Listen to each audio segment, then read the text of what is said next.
All right, folks, the drama isn't slowing down. Beauty in Black is coming back for season 3, and if you thought the first 2 seasons pushed the limits of betrayal, power, and revenge, I'm telling y'all you haven't seen anything yet.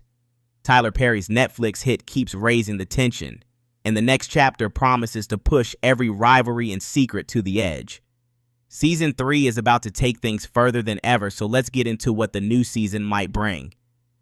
But before, let me set the record straight and clear the confusion. I've been seeing people talking about season 3, and the truth is, Netflix actually split season 2 into 2 parts, and we'll have season 2 part 2. So yeah, I know I've said season 3 in the title, but you got the point why, right? When I think back to season 1, I remember Kimmy at the club just trying to survive night after night. Then Horace Bellary walked in, not just as a client, but as the man who would drag her into a whole new world. From there, things moved fast. Mallory was holding on to the family business, but I could see her marriage falling apart the second Kimmy entered the picture. The Bellarys turned into one big mess of arguments, shifting loyalties and secrets stacking on top of each other. And just when I thought I'd seen it all, Sylvie got kidnapped.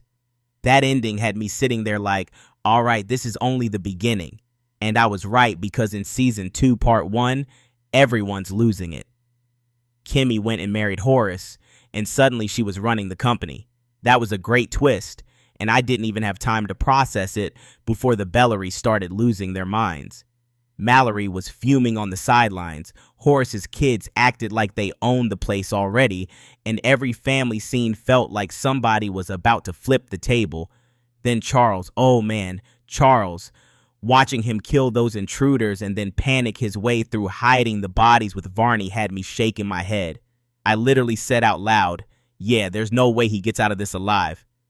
And just when I thought that was bad enough, Rain shoved Glenn out a window. I get she thought Sylvie was in trouble, but come on, that was brutal. And we still don't know what really happened between Sylvie and Glenn because she kept saying he wasn't doing anything. Meanwhile, Angel got shot, pretended to be dead, and hid out in Horace's mansion like some ghost no one was supposed to see. By the finale, masked intruders were storming in, and I was left thinking, okay, now we're in full chaos mode. That's why I can't wait for part 2, because none of this stuff is going away. Kimmy might have the title, but I can feel how shaky her spot really is. She's sitting in a chair the family doesn't want her in, and I don't think she realizes just how many knives are pointed at her back. Every move she makes in that office is being watched, and the second she slips, they'll use it to tear her down. Part of me wonders if she'll be forced to play dirtier than she ever wanted, because being polite isn't going to save her here. And I can see the possibility of Kimmy ending up in a legal mess too if Angel's hiding draws attention back to her, or if Rain's fallout touches the company. Kimmy could be dragged right into the crossfire. I keep asking myself, will she hold that spot on her own merit, or is she just keeping it warm until someone stronger pushes her out? Mallory doesn't just sit around and sulk. She's going to hit back. And I'd bet money she'll go after the business itself. Horace's health isn't getting better, and I know the second he's gone, the whole family is going to rip each other apart over what's left. Charles is living on borrowed time.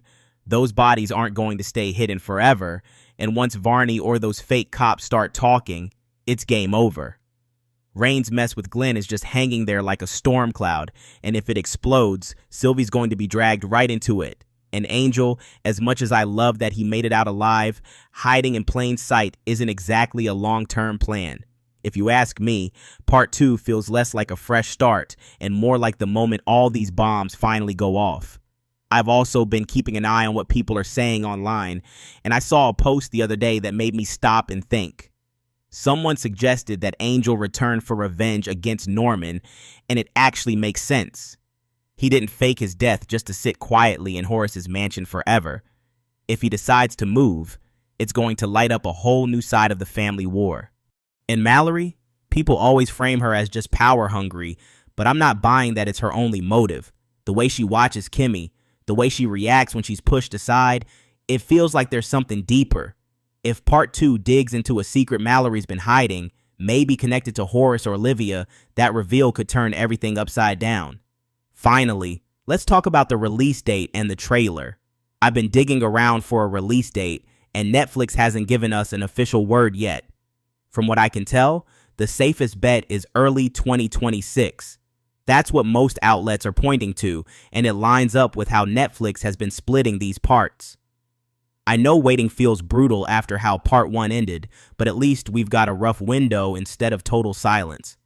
And about the trailer, nothing is out yet, but I already know what I want to see when it drops.